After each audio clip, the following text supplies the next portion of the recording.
Welcome to our channel. Today we how to authenticate with SoFi for Fintech security checks, detailed guide step. To begin authenticating with SoFi, visit the official SoFi website or launch the SoFi mobile app.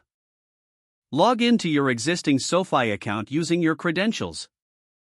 If you're a new user, click on the sign up button and follow the prompts to create a new account. Once logged in, navigate to the security section in your account settings. Here, you will see options for enabling two-factor authentication. Select the option to enable two-factor authentication for added security. Choose your preferred method for receiving verification codes, such as SMS or an authentication app. If you select SMS, enter your mobile number and wait for a verification code to be sent to you. Input the verification code into the designated field on the website or app.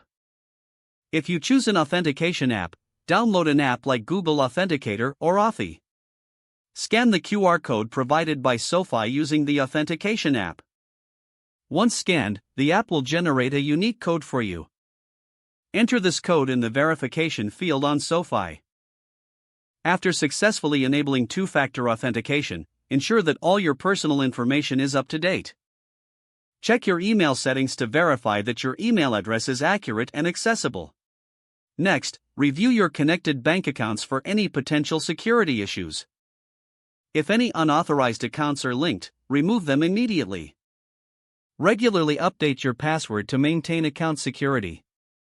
Consider setting security questions for an additional layer of protection. Lastly, familiarize yourself with SoFi's security resources available within the platform for ongoing protection tips and guidelines. If the page does not load, refresh the browser or try again in a private or incognito. Make sure you are using the correct email address, then retype it carefully to avoid small typos. If your password is not accepted, use the reset option and create a new strong password you can remember. Check your spam folder for verification or security emails, then complete any requested confirmation steps.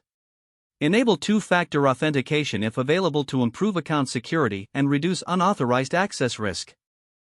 After signing in, review your profile details so your contact information and settings are accurate and current. If you see an error message, note it down and try again after restarting your device and internet connection. Log out when you finish, especially on shared devices, to keep your account and payment information secure. Don't forget to like this video and subscribe to our channel for more step-by-step tech guides.